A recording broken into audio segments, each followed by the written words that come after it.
Hi, I'm Tim. Welcome back to Watchbox Studios and Watches Tonight. Hi everyone, welcome back to the Watch Insider. My name is Brian and thank you for logging on tonight. Happy Friday and welcome back to another edition of The Trading Desk. My name is Joshua Thanos. Is this my partner? Jason Main. My life partner? No. Hey! Okay, JLC. I love Jaeger-LeCoultre, but we're talking two-faced characters right here. Speaking of the 1990s and Power Rangers, the biggest movie of 1995 was Toy Story. Preempted me, guys. The second highest grossing movie of 1995 was Batman Forever. Yeah, I know. Guess which one my parents took me to see. And while that bat hasn't stood the test of time, Tommy Lee Jones, Jim Carrey, Val Kilmer, and yes, Jaeger-LeCoultre are still living it down. Why is this so silly? If you have to ask about the Batman Forever Reverso, you clearly don't remember how far Batman movies went south after Jack Nicholson and before Christian Bale. 35 Reversos were custom made, 35 in steel, 5 in gold, mostly for the cast and crew. However, pre-Richemont JLC did distribute these on a limited commercial basis, so they were a commercial product and not a custom order solely for film crew, so they're not off the hook. This was a silly special edition. And don't confuse this with the profoundly on-brand and sorta cool Reverso 1931 Batman that was part of a promotional campaign for 2012's The Dark Knight Rises. A limited watch, a very cool movie, and it actually went together. By the way, there's a cool postscript to that story of my 1995 at the cinema as an 11-year-old. It's that my mom did eventually take me to see Toy Story. And if I had to see Val Kilmer as Batman, at least I saw it during the last ride of the old Long Island Westbury Drive-In. How cool is that sign? It was still there when I went there. And that logo next to Westbury Drive-In is an old oversized Bohr model of the Atom. How 1950s Americana is that right there? And in case you've forgotten why a Batman co-promotion isn't a PR slam dunk in this era of Batman everything, Ben Affleck is here to remind you guys. Batman doesn't always pay off. I could see right here, high and rising is there an Adam West Batman watch that didn't come from a gumball machine? Honestly, I don't believe so. And Mitch Grimes joining us from Atlanta. Reschke, Buzz Lightyear forever. Buzz Lightyear was legitimately cool. Probably the coolest thing about Toy Story. Jumping forward. Reversos are always lovable, even when they're silly, and the same goes for our next Specialuhren. You guys know I'm into Sinn, and it excels as a cool watch, but well, this one stalls as a special edition. Not every vehicle in modern times, I'd even say any vehicle in modern times, not the DeLorean, not the GM EV1, has seen such a total Bill Cosby level image implosion as the Hummer H2. What was the coolest thing on four wheels, or more, back in 2006, had become radioactive and consigned to endless prom night purgatory by 2016. That's prom night chic, guys. Now, even Legos started to take pot shots, and when even plastic people are piling on, because that's what Legos do, they pile on, you know you've lost your red carpet privileges for good. So, Sinn was briefly on for the ride, and it was the Model 900 Hummer Expedition watch. To be fair, this was a really cool watch in the wrong place at the wrong time. Consider all the cool stuff. The boxed set with this watch was insane. You got the watch, you got two straps, you got a second clasp, you got strap tools, you got thread lock, you got extra spring bars, you got a field compass, you got a signaling mirror, and all of it came in a real Pelican case. I can forgive its Hummer co-branding. It was the times, guys. I was working in mortgage-backed securities. That was hardly the craziest thing back in 07. All of that said, with Tegement steel, AR dehumidifying tech, anti-mag shielding equal to the Milgauss, a slick internal bezel, a chronograph, and neat orange accents, we can forgive this one for going off-road with a truck that rhymes with dumber. And take my word, I was there. It was. Zenith. A true manufacturer, possibly the first, and a brand I love second only to Jaeger-LeCoultre and co-equally with Sinn. And 2014 looked to be Zenith's year, with the news that it had signed Argentine t-shirt kingpin and universal proletariat icon Che Guevara. And here he is, in 18-karat rose gold, a fusee and gimbaled El Primero escapement. Well, that and a decidedly bourgeois $419,000 special edition. Technically masterful and achingly beautiful, this watch was a gorgeous absurdity. Very, very silly, and possibly the very apotheosis or praxis of tonight's theme. In fact, it's 3 times sillier than you think, because there were 3 watches in the Zenith Christophe Coulomb Huracan Revolution series. There was even a box for the full set that was suitable for storage of your watches, or apparently for no fewer than 200 cigars as a humidor. Yes, it doubled as a humidor. Che was joined by Pan-American freedom fighter Simon Bolivar and Mexican revolutionary Emiliano Zapata in this tripartite series. Feeling very unloved in 2014, Pancho Villa. Where was his watch? Because nothing says "Viva la Revolucion" like a $400,000 watch on. I have to say, we have a watch that will make you reconsider precious metal. In spite of the glory of the steel Laurent Ferrier, there's something to be said of Rolex's old Cellini 5241 in platinum. This is a K series.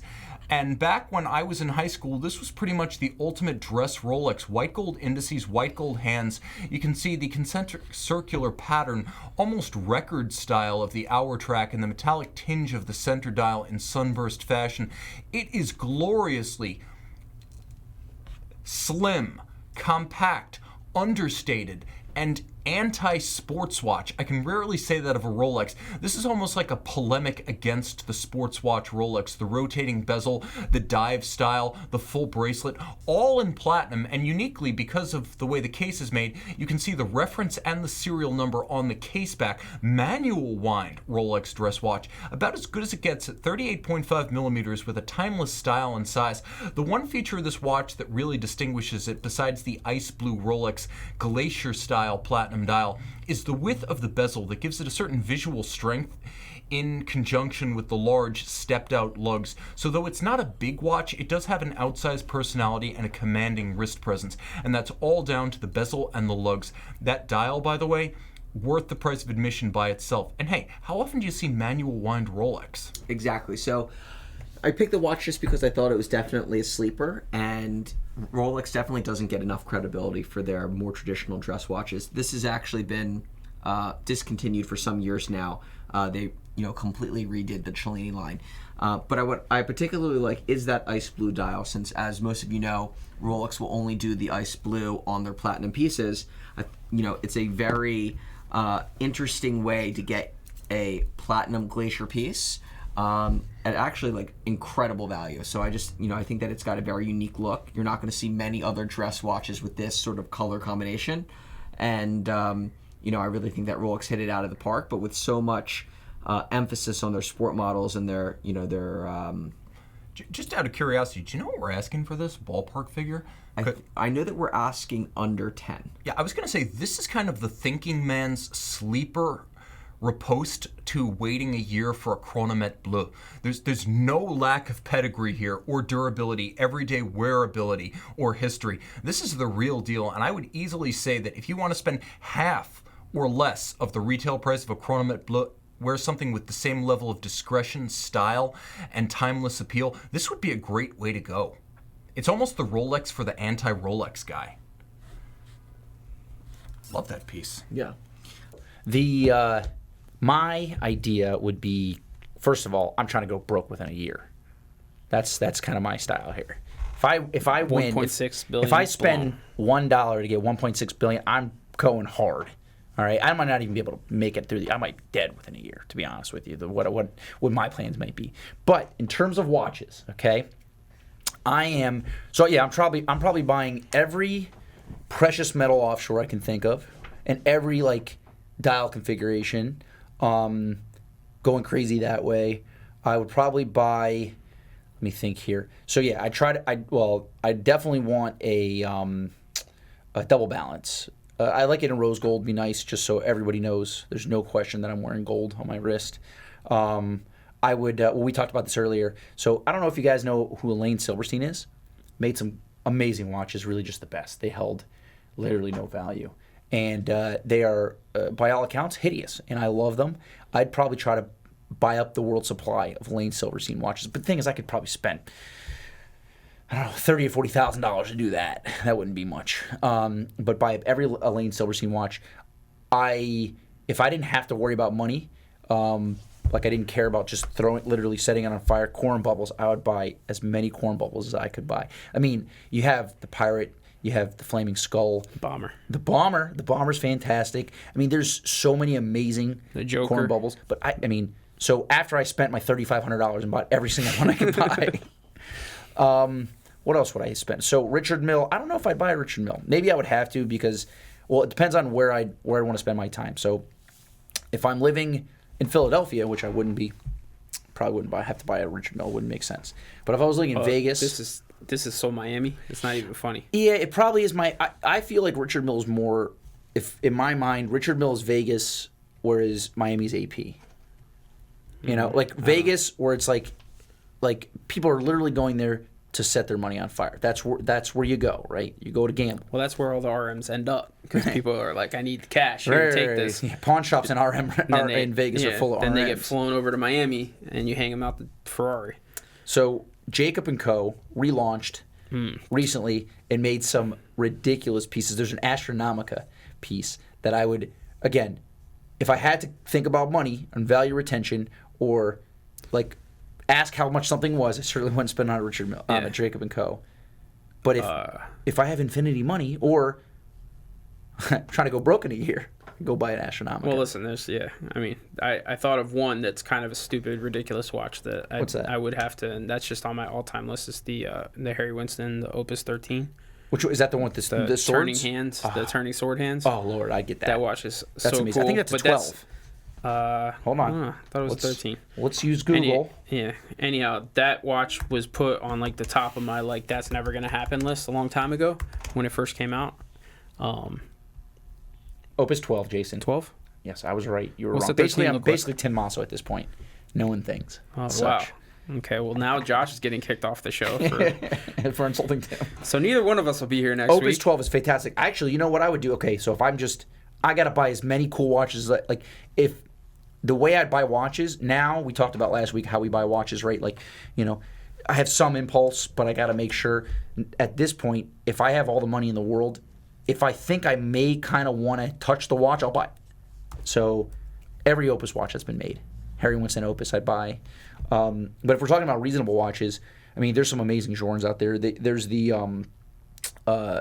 Labyrinth dial. Is it a CS or well, they made a Labyrinth dial for a few different models, I believe. But any Labyrinth dial Journe, I think I'd have to T30 have, Tourbillon. What about like every black label? Yeah, That'd be cool. there's so Every that nobody else configure- could have one. Well, not 'Cause every that's what I single would one do. made. That's me. Yeah, that's you. No. I would just try. I would only because I don't want anyone else having one. iteration of each piece. That Oh, way you're trying you to be could. kind. Yeah, I'm trying. No, I'm trying to have a timeline. They have have a to buy story. Journe, the brand itself. No, because now they're owned by Chopard. They have Fortunately, they have much more. They have than more money than you do. $1.6 billion. So I'd have to figure out some way to make more money so that I can buy them. Unless you created like a competing ceramic company that got bought by Chopard and sneak your way in there like Trojan style. Chopard? Yeah. No, they're not bought by Chopard. It's Chanel. Chanel. That's right. Again, It's irrelevant. basically call me Tim Moss over here with the facts.